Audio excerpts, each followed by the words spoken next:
Welcome again to all from on behalf of Process and Faith. We're glad that you're here with us. Tonight we have this wonderful event on deep listening, and our speakers are Kat Reeves and Scott Nichols, and Kat will introduce herself and Scott, and so there's no need for me to say anything more. I just want to say welcome and take it away, Kat. All right, thank you. All right, next slide. Okay, so we're going to be talking about deep listening, a chaplain's approach to healing and wholeness. Both Scott and I are chaplains, and this is the very first thing that a chaplain learns. The most important skill is listening. But I've been aware that this is something that can be very useful just out in the world in our conversations, especially in this polarized time. And I am the Reverend Kathleen Reeves, and I work with the Cobb Institute and Process and Faith, and I'm also a hospice chaplain and a bereavement coordinator. And then we have Scott, who is he's a classmate of mine, and he is a chaplain and a bereavement coordinator as well, and he's in Illinois, Springfield, Illinois. And he's also an excellent musician, plays guitar. So, all right. So next slide. And this is brought to you by Process and Faith. And I'm really proud of a lot of the work that we do at Process and Faith. We have all kinds of offerings, and I hope that you check out the newsletter and sign up for some of our other events as well. Okay, next slide.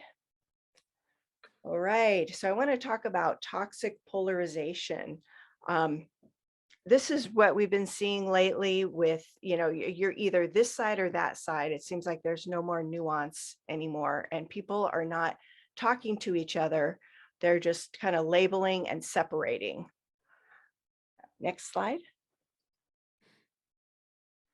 So talking at each other instead of listening to each other. And, I see that a lot where you're not going to convince somebody. People are just like, shouting the same information as if it's going to change somebody's mind, and it's not working. And if people keep doing the same thing that's not working, what they're actually doing is pushing people further away into their separate corners. And so we need to find a different way to approach each other when we disagree or when we're on different sides of an issue. Next slide. So how do we build bridges to create the beloved community? And I love the concept of beloved community. Martin Luther King Jr. talked about that, and we just celebrated his holiday. I think that we've kind of lost sight of what that beloved community is and what it could be, and I really want to bring that back into the forefront. And how do we build that? How do we listen to each other? How do we find ways to come together? I think everybody's tired of all this fighting. I think that's why, whenever there's a program about this kind of thing, I see a lot of interest, because people just want to find ways to get away from this polarization and this fighting. And I think people really do want to come together. Next slide. Okay, as Martin Luther King Jr. reminded us over 50 years ago, we are now faced with the fact that tomorrow is today. We are confronted with the fierce urgency of now. This unfolding conundrum of life and history. There is such a thing as being too late. Procrastination is the thief of time. If America is to recover from this descent into toxic division, we must act now. Next slide. So open conversation and understanding can bridge this division, but they require people to ask the right questions and genuinely listen to different points of view. Next slide. So a way to do this is to identify each person's point of view and look for the underlying motivation for this view. And I'm going to go into this in a lot more detail. align around a shared purpose or goal. The idea is to create a sense of shared purpose together before you get to unpacking your views, and reflect more critically on your own views. Ask yourself if there are any parts of your side's policies or actions that you do not agree with. Identify one thing that you like or agree with from someone else's perspective. Think about how you would behave if you had someone else's experiences, and notice the positive points in others' views. Next slide. So what I'm going to share with you, and Scott's going to share with you, is chaplain style listening. And we're going to share stories from our experiences with our patients, and how it works, and what you can expect from it. So next slide, please. And so one of the things that Scott and I experience is that death is the great equalizer. When I step into a person's home, it doesn't matter what my political views are, what their political views are. I can see that, they could have a certain television news station on, a picture of a politician. That doesn't matter, because what that family is focused on is what's happening with their loved one. We have lives that have meaning outside of all of this political stuff. We have feelings, we have joys, we have pain. And those are the ways that we connect, in those human emotions. And so quite often, all we care about are similar things, such as family. Next slide. Okay, the power of fear. A lot of times, we have to recognize that what's motivating people on opposite sides is fear. They're afraid that one side's going to take away something from them. They're afraid that, of so many things. And so when you're listening, if you can identify what the fear is, that gives you so much more insight. It's not just the stance they're taking, it's the reason underneath it. And that's what the deep listening will get us to, is that reason underneath. Next slide. And what we really want to focus on then is the power of love, because the power of love can heal fear. Okay, next slide, please. So listening for fear, celebrating love. Next slide, please. All right, now we're going to get into the qualities of deep listening. These are the tools that Scott and I use. Yep. Next slide. Okay, listening as spiritual awareness. It's a sacred art. Next slide, please. So listening creates sacred space. Listening is a sacred act. Listening incorporates silence, reflection, and presence. Silence creates space for listening to the divine.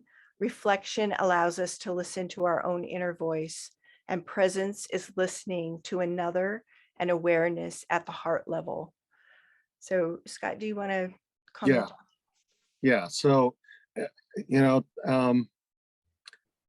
I guess the first thing I wanted to talk about on this slide would be the silence part, and how difficult that is for people just to be in silence.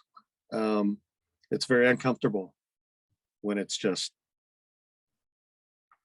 nothing, and that could be in a chaplain and patient situation, but it can be in a relationship. All of these fit everywhere, and a lot of times as a chaplain, I have to, me particularly, I had to make myself do this physically, because as a chaplain, at my own personality, I want to solve problems. So when I first started, I wasn't really listening, and I wasn't leaving any quiet space. I wanted to jump in with an answer, or fill the space with some kind of brilliant advice that I might have. And without that silence, I might miss what is really happening, and definitely misunderstanding what the other person is trying to say. So without silence, you don't have an opportunity for reflection. You don't have an opportunity to experience that sort of presence of each other in a conversation. And not just from my perspective, but the other person in the conversation would feel invaded or talked over instead of heard.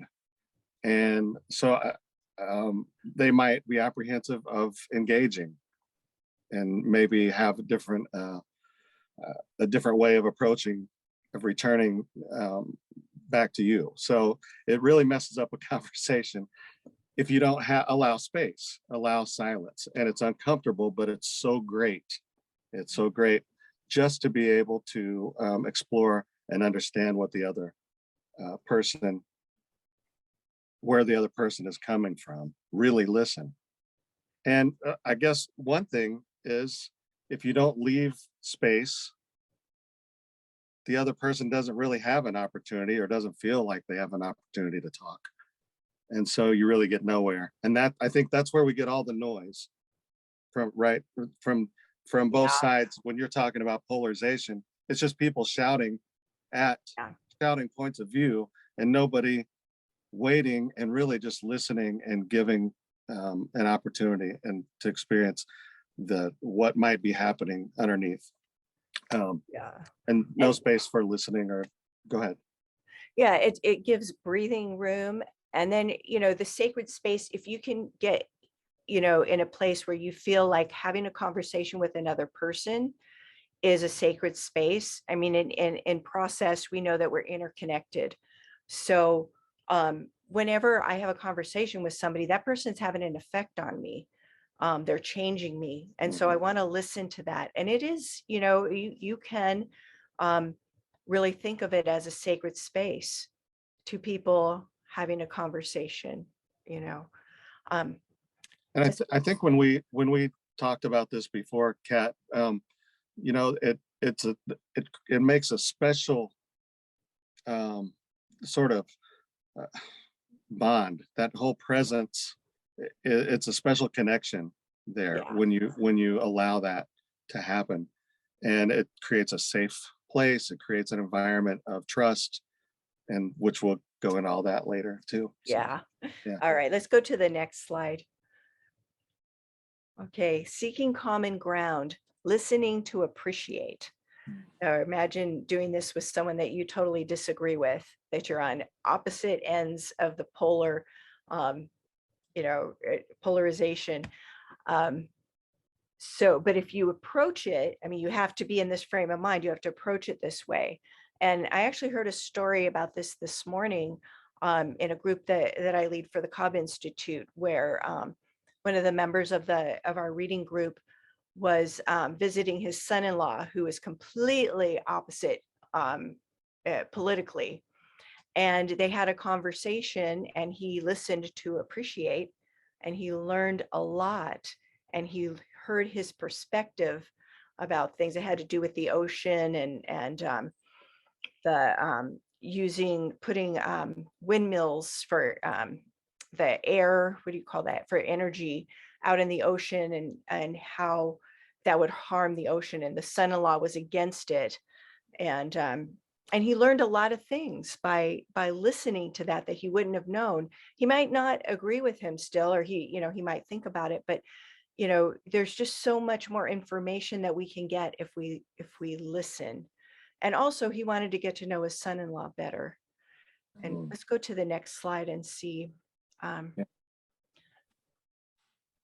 So it shifts the focus from our differences to appreciation.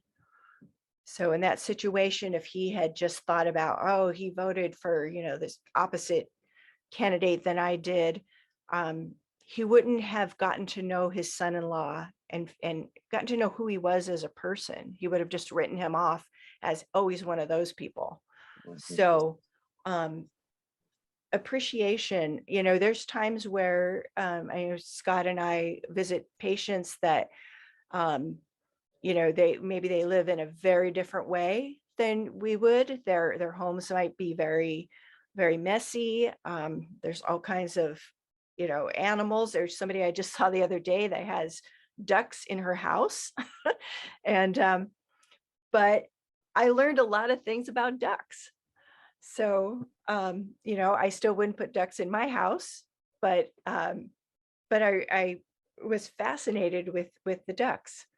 So And I think the difference is, if we let the differences get in the way, we miss so much opportunity to learn and get to know people and grow ourselves. Eh, just to jump off of what she said, there was a just this happens all the time in our jobs, but if I went into a home and immediately focused on and had a preconception of what, is that a word, preconception of what might be walking into, I automatically close off what I might learn, or how I might understand this person, and we just miss out on so much, and this particular case, one particular recent case, unfortunately she just passed away yesterday, but I would have never got to go in and really get to know this lady if I would have, when I pulled up to the house and there's all kinds of dog chains and dog poop, and it's a trailer, and there's cars, and there's hoods open, and there's all this stuff, and you got to walk up and get in, can't even figure out how to get into this trailer, and you walk in, and there's dogs in cages all inside the houses, and there's tore up couches, and the whole place smells awful, and the people look shady. If you're, so if I walk into that and I'm closed and I'm thinking, these people, this is not anything that I'm used to being around.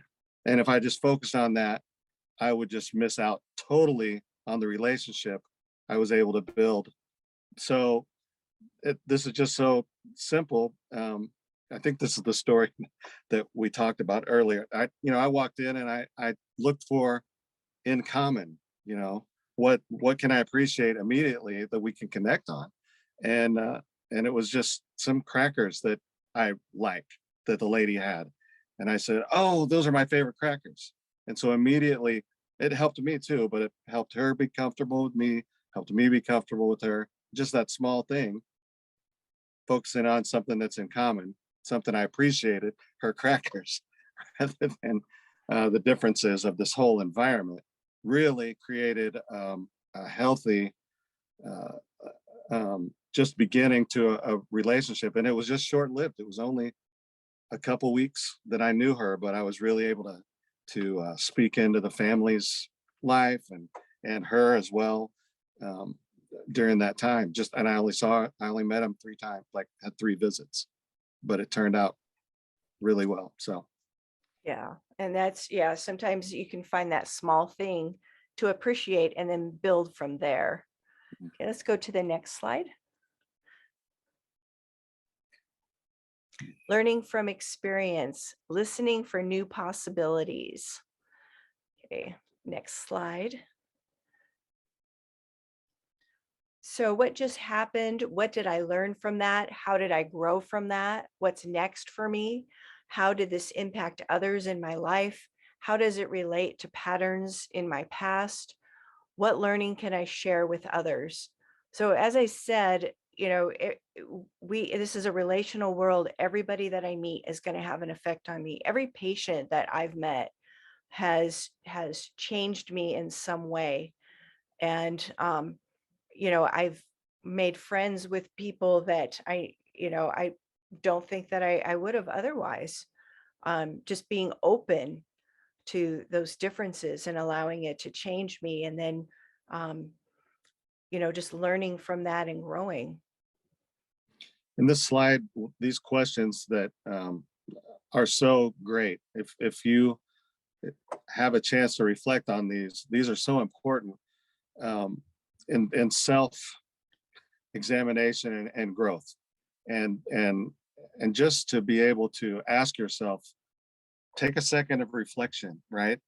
And just ask yourself, what just happened? Or what did I learn from that? How did I grow from that?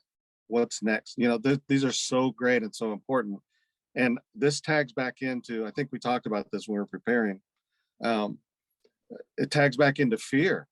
You know, it can be scary to ask yourselves these questions, to ask myself these questions and really be honest. But you can grow so much from that. Yeah. All right, next slide. Creating safe spaces, listening with love. Let's go to the next slide. So creating safe spaces is honoring the dignity of the human soul. And the best way to create safety is with love.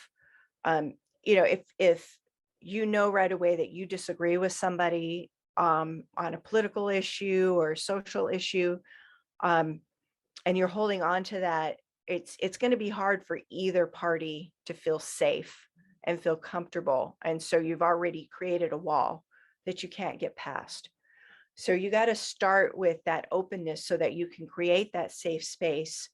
And, you know, it doesn't mean that you have to give up your political position or, you know, your beliefs, but, you know, create that safe space for the other person. And that's what we have to do as chaplains, Scott and I. You know, I can't walk in with, you know, this is my religion and I'm different than you. And I don't do that. I mean, I have to be open to everybody. So, and really go into that. Love is, you know, love is the answer. And it's very true. You know, if you go into a conversation, you go into with a loving attitude, really caring about what that person might have to say, really wanting to understand what their thinking is, not agreeing with. There's a difference. Understanding doesn't mean you have to agree, but it's so important to go in with an openness and understand that, go in with love, just like the slide says. And it does create a safe space, a safe environment where they can open up, and then you can too. Yeah, and I want to tell you a story about a patient that I had. Unfortunately, he passed away, and he was one of my favorites because he was so tough. He wouldn't even let me see him at first. I had to talk him into it, and when I went there, he was had been imprisoned many times and used a lot of foul language. And he told me, that's the way I talk, and if you don't like it, you know where the door is. Don't let it hit you in the ass. And one time I went to visit him, and his drug dealer was there laying next to him, and he had taken too much of a drug and was just trying to rest. And I'm just like, oh my gosh, how am I going to connect with this man? But and he was an atheist, or I don't know if he was an atheist, but he was angry at God because he'd seen a lot. He'd had a lot of run-ins with the law. I think he had been in the Black Panthers. He didn't trust anybody. And so what I did was I washed his dogs and I cleaned his house. And then he's like, well, let me pay you for that. And I said, no, you don't have to pay me. It was something you needed done. And he said, well, why would you do that if I'm not going to pay you? And I said, because I believe that in this world, we have to do nice things for each other. We have to care about each other. And then that opened it up for me to sit down and talk to him kind of with a little process perspective on, because he wasn't going to buy a traditional concept of God, but this was a man who I never thought would even be open to that concept. But because I created a safe space, I let him be who he was, I didn't judge him. And I just tried to embody that safe space and that love for him. Mhm. Genuineness. And they can, people can sniff out fakeness. And if Yeah. you're really genuinely going into a conversation of any kind, but especially in chaplaincy, with an authentic caring, an authentic love, um, it really, really makes an impact bigger than any kind of preaching or any kind of, I mean, it's such an important concept to do. And I use it all the time, just like you said, Kat. I go in and I'm not here to preach it. I almost always look the people that aren't already religious or don't have a strong faith in some way. When I go into these places, and the first thing they say is, "I don't want to see no preacher," or "I don't need no preacher," or "I don't want to be, I don't need a chaplain," or they're like that, and they don't understand that I'm there to just support.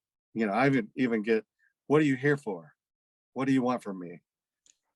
I'm just here to support you. I'm here to whatever you need from a loving standpoint and just conversation and support. And so, I don't want to keep beating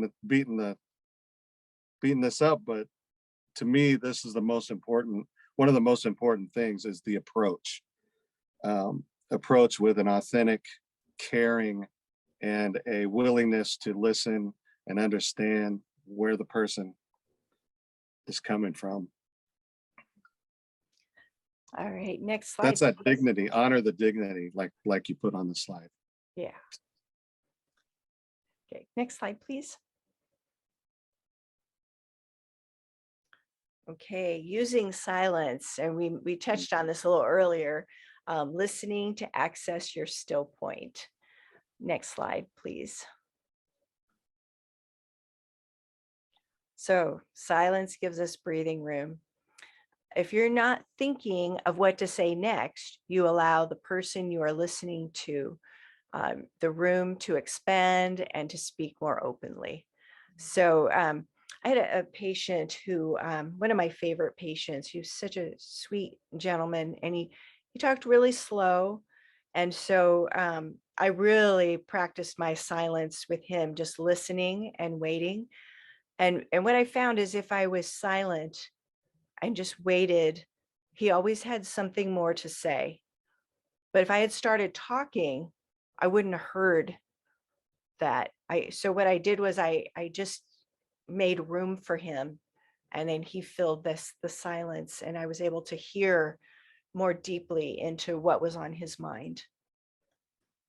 And this was a big mistake that I used to make. I was a substance abuse counselor for 10 years before this, and I always I was always listening and preparing what I was going to say to counter whatever they were going to say.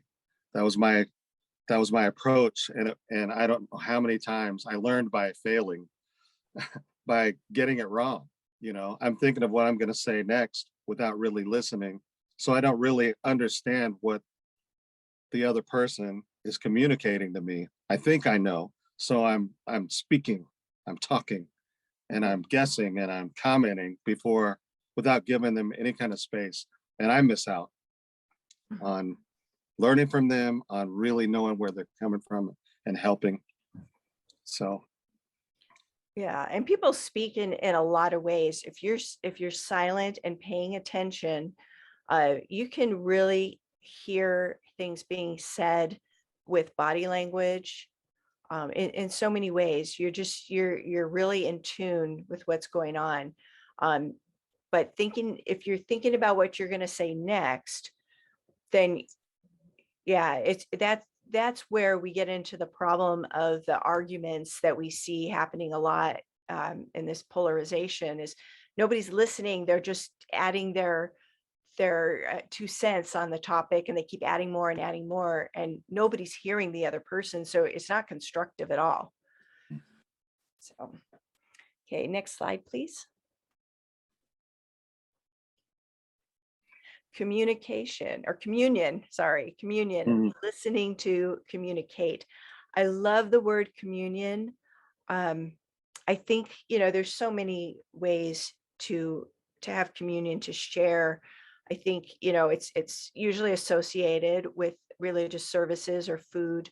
But I like to use it in different ways. And because there's different ways that we communicate. And, it could just be staring at, into each other's eyes. And I have patients who can't talk or struggle to talk. So there has to be that connection, some way to communicate other than with words. Let's go to the next slide.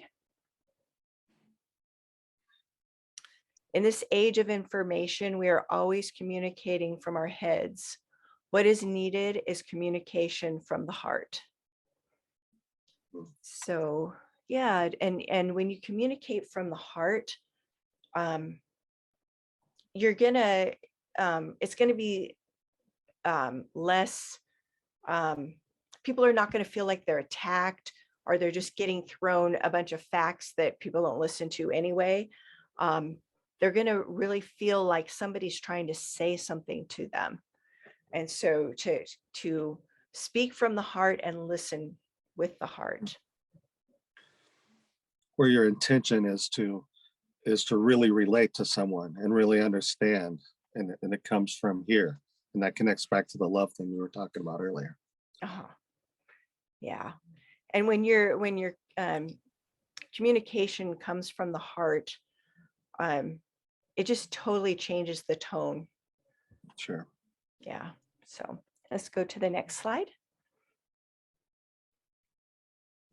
The voice within, listening for change.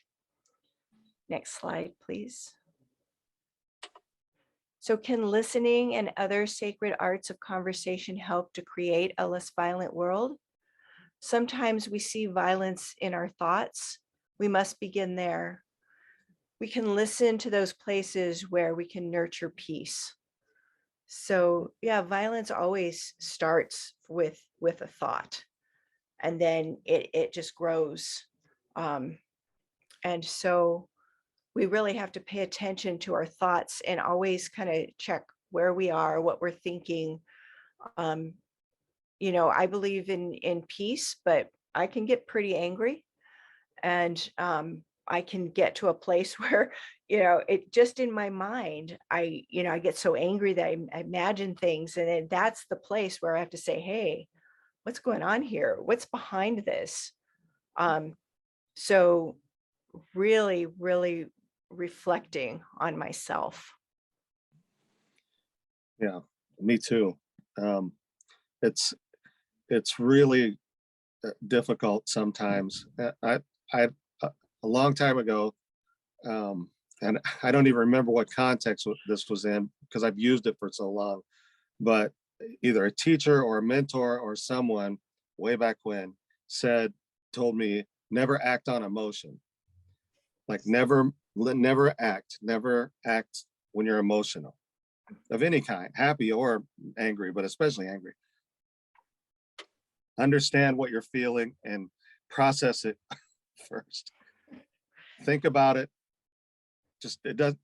You don't have to act right then, and then you'll make a much better decision. And that's so true. That's so true. And I think that ties right in. Yeah. So, and that's why, they always say, don't answer that email right away that makes you angry or upset or whatever. Just wait. And I've learned to do that. The thing I'm working on now is the Facebook posts. Don't let it get you. And then I'm going to comment, oh, here's my opinion on this, because that's not going to change anybody's mind. No, it's not helpful. And a recent example yesterday, one of our church campuses is shut down. It's a small one in a small town right now, and the few people that were going still contact me for some spiritual guidance. So usually when they're upset about something. So this particular lady called, and she was so irate because her son worked hard all summer and put some money down to go on this mission trip, and then his passport got messed up, whatever, and he couldn't get. It was $100, which is a lot for him to save up over the summer, and so they went to get the money back from this church, not the church we're affiliated with, but this church, and none of the paperwork said non-refundable, but they wouldn't give him his $100 back, and it wasn't his fault. He couldn't go, but he couldn't get the 100, and so she was just irate. And it's a small town, and she called me, and she was just going off, which is what I'm here for. I'm going to listen. And she so badly wanted to post about it on Facebook, tag the church, name the name of the pastor, do all this. But over the time I've known her for the past 10 years, going through these kind of things with her, she's a very emotional person. She's learned to process that with somebody first. And so I said, I know you feel like that, don't you? And she was already responding, but I shouldn't do that. That's why I'm talking to you about it. And so she didn't act, but so many people do. Yeah. So many people do. So I'm glad she didn't, and we were able to kind of process that. And then the result is that cooler heads. She wrote in a nice email to the pastor, and now they're going to get her money back, Mhm. But it could have been really awful. Yeah. All right, next slide, please. Hearing nuances, listening for each voice. This is something that I think is disappearing, nuance. And but it's always there. It's just that we don't recognize it anymore. Let's go to the next slide. So without diversity, our creative possibilities are limited. Each voice is part of the whole, and part of the tension of our differences is also the same thread that weaves us together.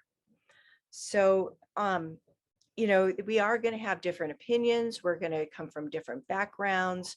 We're a diverse population, and so there's going to be those differences, but we can look for the beauty in that, and the creative possibilities. There's so many wonderful things about diversity of ideas, and just diversity in each other, and that we need all of us together. We're all part of the whole, and this is a process way of thinking as well. And that it's a relational world. We all affect each other. So and I know that I have a friend here from our interfaith group who we have such diversity in Upland Interfaith, and I'm the president of that group. And we have learned, we're different, but we have learned to we've developed great friendships. We've learned about each other. We've worked together on wonderful projects.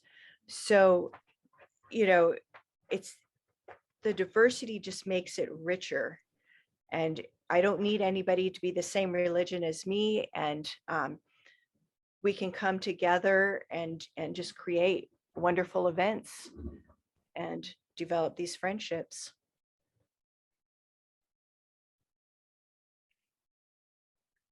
Okay, next slide, please. Assumptions, listening for clarity. Next slide. So assumptions cause us to stop listening to the other person and instead listen to our own thoughts. We discover what we assumed is often quite different from what the speaker intended. So, and this is kind of similar to the, preparing what we're going to say without listening to what the person is really saying, and just kind of coming up with our own response and focusing on ourselves and our answer to them. it's kind of similar, but it's also, we do that because we have assumptions. It's like, I've already decided that this other person that I'm talking to is whatever, their political, they voted for a certain person, so they must be all of these things associated with that. Instead of me listening to, maybe there's reasons why they voted that way that might surprise me, and maybe they don't buy the whole package that I'm assuming. But once I've made these assumptions, then I've already got in my mind who this person is without even knowing them or hearing them. And I think that we've been in the position where somebody comes to a conclusion about us, and where you say, well, they don't even know me. Like, how can they say that? That's not who I am. Mhm. So That happens to the most practiced of conversational people. Recently with me, Kat knows it happened. Some assumptions were made, and so we weren't able to. This other person and I weren't able to connect and communicate on the same topic. We were both trying to say that we weren't polar opposites, but assumptions were made mhm. about me. Assumptions were made about this other person, and so we never were able to resolve anything. And so it happens to the best of us. So we don't Yeah. want to do that. We don't Yeah, want to and do that. it was, so I'm going to give a little more context without Okay. giving too much away, but it happened in a class. Scott and I are in a class together, and he was asking a question to the other student. It happened in front of everybody, and the other student took it wrong. And she even told me her assumptions about Scott, and I'm like, that's not who Scott is. But Yeah. she just ran with it and created this person that I don't even know who this person is. And and that happens a lot. I mean, because our brains are programmed to fill in the blanks and to create a picture of what we're dealing with. And and we do that in all situations. So it's something that we have to be very mindful of. We have to kind of keep ourselves in check. So this is a thing, an awareness that we have to have about ourselves, because our brain will automatically do it. And there's all kinds of neuroscientists that study how the brain fills in the picture, and how people who witnesses in investigations don't remember things the same way, because their brain fills in for a lot of stuff that they don't remember, or they only saw a part of it, and the brain fills in the rest. So And yeah. I know and I'm probably going to say this a few more times before this is over, but we miss out on so much because of that. Yeah. The line, listen to our own thoughts. When we're listening to our own thoughts, we're not learning anything different. Mhm. We're listening to what we know already. So Yeah. we're missing out. We're missing out. We're only shooting ourselves in the foot. Yeah. All right, next slide, please. Common values, listening for connection. Okay, next slide. So in any conversation, whatever the speakers have in common is more powerful than what divides them. So always try to find that commonality. And I think, one of the things I talk about is, it's always a controversial topic, is gun control. Yes. And, I'm not going to get into which side I'm on or into the debate, but, a lot of times people who have guns, they want to have guns because they're fearful and they want to protect their family. And a lot of times people who don't have guns and want gun control are fearful and they want to protect their family. So you've got the same thing going on, this value, the family. So that's where you go to the topic of family. I love And this. I love this example so much. When we were putting this together, when you said that, it was like this revelation, because it's so true. It's Yeah. so true. Both want the same thing. And so if you can focus on that, that's where the growth happens. That's where the connection happens. That's where it's just so wonderful. Such a great example. So true. Yeah. And to get to that, though, you got to dig for what's underneath what's being said. So, there's the thing that's being said, like, oh, I'm so angry, they want to take away my guns. And then you get into the conversation and then you can find out more, but you got to dig to find that common ground. And that requires listening. So if you get into the debate about it, whatever your stance is, and if it's, you get into the debate, you're not gonna be able to dig and find out where are the agreements. And maybe you're never going to agree on, the topic of gun control, but you can at least get to a point where you can talk to this person and you don't have to write them off, make assumptions. And I mean, they care about their family in a different way. Yeah, suddenly that changes the whatever side you're on. Suddenly that changes your perspective on the other side. When you're like, oh yeah, I still don't agree with that side, but we both care about our families, and so they care about. Wow, it does. It gives you pause. It's good. All right, Love next slide, please.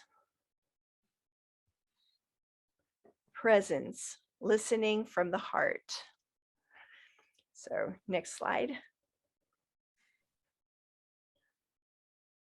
So suspending assumptions, listening to understand rather than to agree, use only I statements when speaking, reflective listening. These are all tools that chaplains use.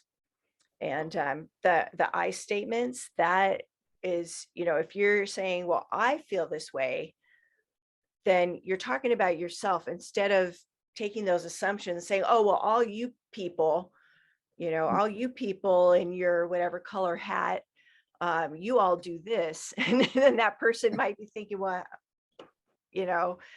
immediately that ends the conversation. There's no listening, and then it's just going to fall apart. So, but if I say, I'm worried about this, or this is what I'm concerned about, then at least I'm only talking about myself. I'm not making a generalization. And so that also creates a safe space. And listening to understand rather than to agree. That's huge. Mm-hmm. If you anytime that you talk to somebody, as soon as you hear that they have a difference, something that you disagree with, if you go right away into, I want to understand why that is, instead of, oh, I disagree with that, Mm-hmm. and it's a totally different, your conversation is going to go totally different. So it's like, oh, why do you think that? Right. Well, And and I use, this might be a time to say those questions that I always have these questions in my pocket that I use when these kind of opportunities come up, because they often do. And you pause and you ask them, why do you think that? Or what makes you feel that way? Or what made you, you explore. It helps you explore, and you come as an approach of basically to the other person of, I really want to understand you. And that makes them feel safe and builds trust. So I use those questions, uh, particular questions, to help me stop and approach from a point of understanding, instead of just, I don't agree or I do agree. It's good. Yeah, and both Scott and I, whenever we meet a new patient, we have to do an assessment, and we have to have our interventions or our actions in that assessment. And always it starts with building trust and rapport. Mm-hmm. And these are the tools that we use to do it. Mm-hmm. Next slide, And please. and they're great in relationships. They're great in any conversation, I've found. Yeah. I had to practice a lot of these, like have to do for our profession, like you said, but they're so wonderful in building just relationships with anyone, or cultivating relationships, or growing relationships, growing deeper. Yeah. It's wonderful. Yeah. Okay, next slide. Okay, conversations of the heart, listening for soul. Next slide. So heart listening is a spiritual practice of listening from the heart and to the heart. It requires patience, silence, presence, and appreciation. Heart listening opens up what is sacred inside us, releasing love. So I often feel a lot of love for my patients. And I had this one, the wife of one of my patients that just passed away a few days after Christmas. She called me yesterday and she wants me to speak at his memorial service. And because I had, these wonderful moments with him where he had Parkinson's dementia. So he wasn't really able to talk, but he loved the music of ZZ Top.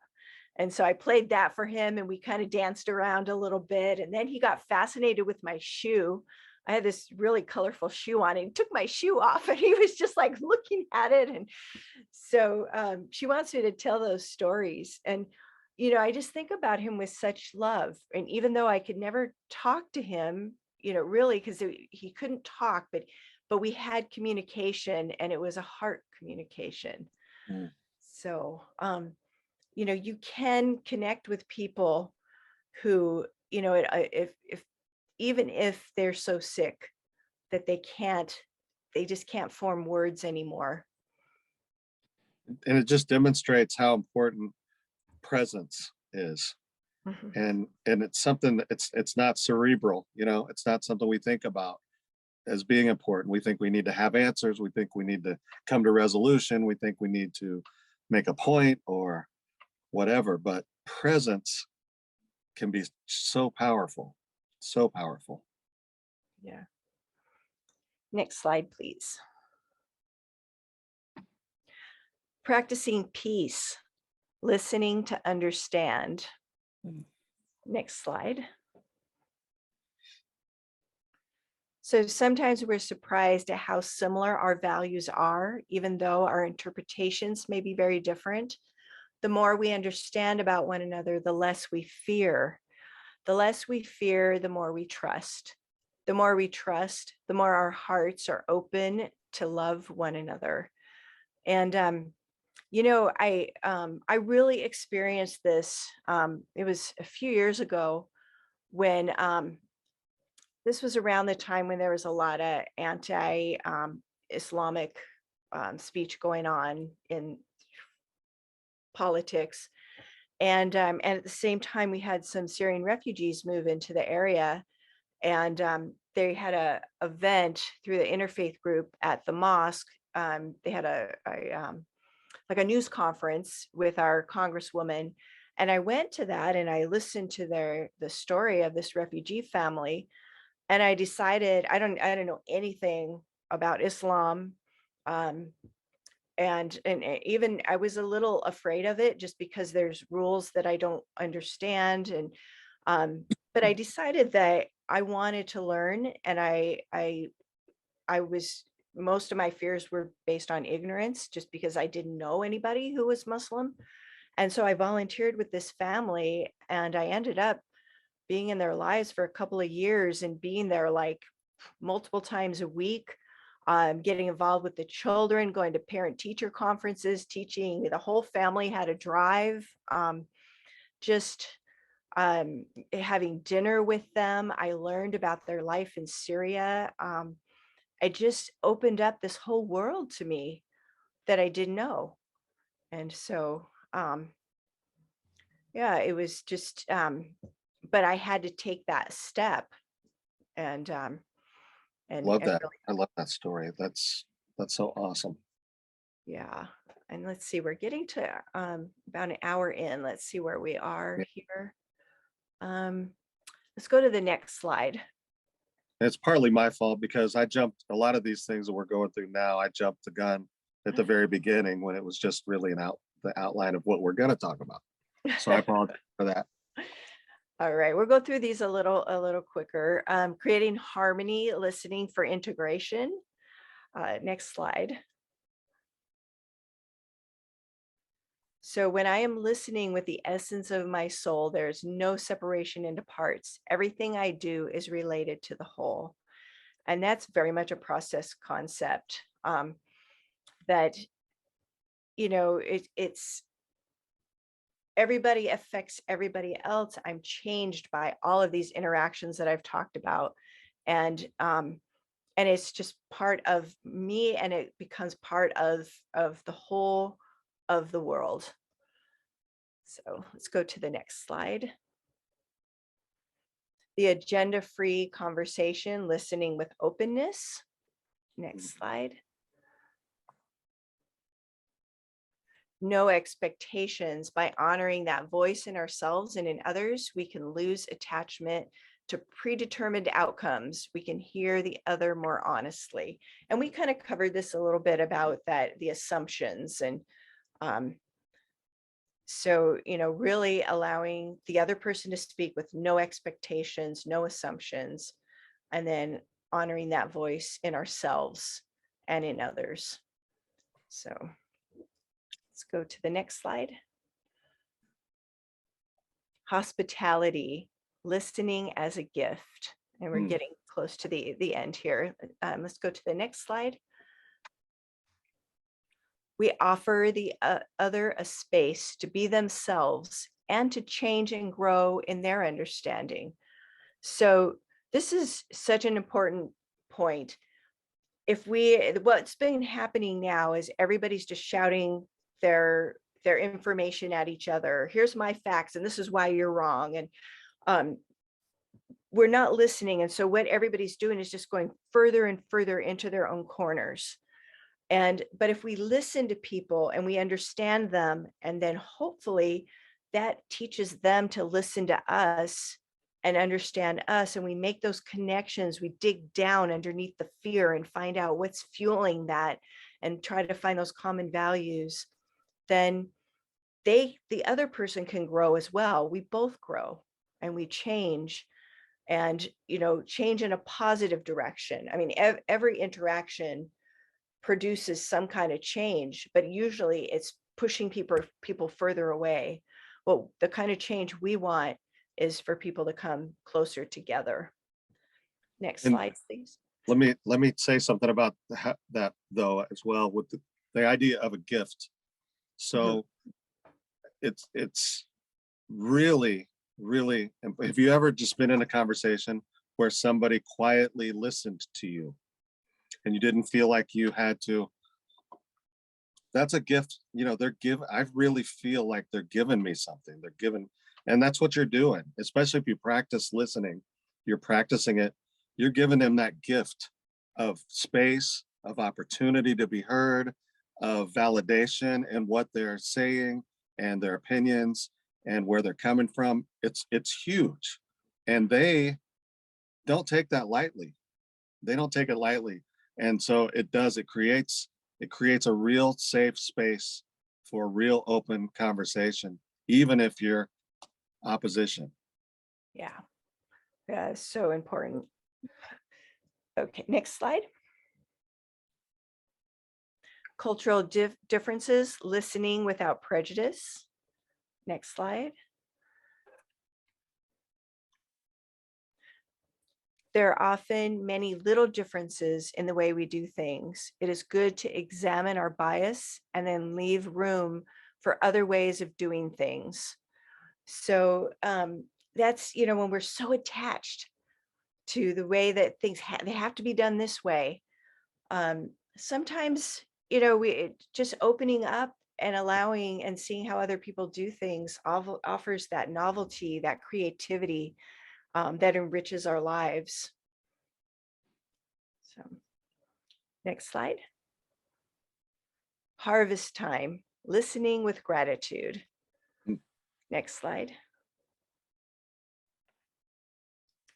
Every interaction is a new experience. We are changed by it. To listen with gratitude is to acknowledge the relationality of our world. Next slide. Okay, so we're going to kind of sum it up. Listening in your world. Next slide. So here's kind of a rundown of what we went over. Suspend assumptions, express your personal response, meaning I statements, listen without judgment, suspend status, so don't have biases, listen for understanding instead of for agreement, ask clarifying or open-ended questions, honor silence and time for reflection. One person speaks at a time. Next slide. And I think most people know the parable of the blind men and the elephant. It's a story of a group of blind men who have never come across an elephant before and who learn and imagine what the elephant is like by touching it. And each blind man feels a different part of the elephant's body, but only one part, such as the side or the tusk, maybe the tail or the trunk. And they describe the elephant based on their limited experience, and their descriptions of the elephant are different from each other. And in some versions, they come to suspect that the other person is dishonest and they come to blows. We have to remember that the world is so big and there's so much more to every issue than what we know, and that other people have different pieces of it, and that you need the whole of it, all of our pieces together, for the whole truth to be known. Next slide. We miss out on so much. Yes. And so I'm quoting Alfred North Whitehead here: in the realm of truth, there are many mansions. And that's from Adventure of Ideas, page 245, if you have the 1933 version. So yeah, there's just so much more to every story, and all the reasons why people focus on whichever part of the story that they're focused on. Next slide, please. So thank you for listening. We went a little bit over, but if anybody has any questions, Scott and I would be happy to answer. We can hang around for a few more minutes.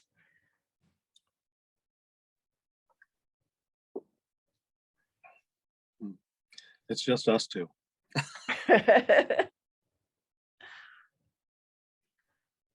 That was great. Thank you, guys. That was really good. I'll just say one thing real quick in response to what you were talking about regarding the common thing that like in the example of gun control.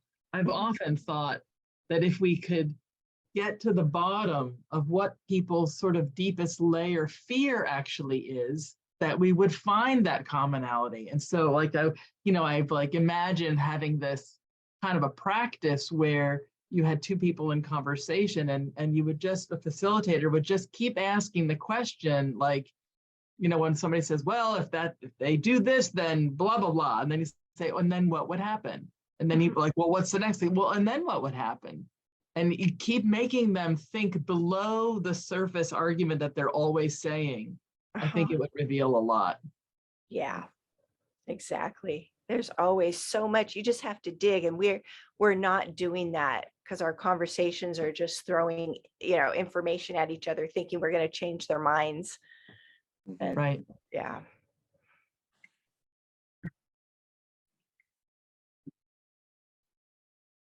Okay, so any questions? You can raise your hand. No,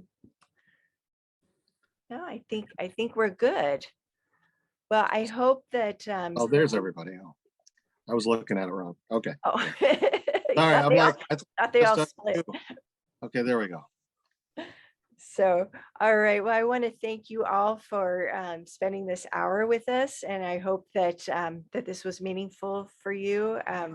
And I hope that we see you around at some other process and faith events. Both Kat and I are really passionate about this subject, and so there's a lot more to it, and to try and keep it in an hour was could have maybe been better, but we appreciate all of you being part of it. Thank you all, you. and thanks everyone for coming, and thank you very much to Kat and Scott for such a wonderful, rich evening. Thank you.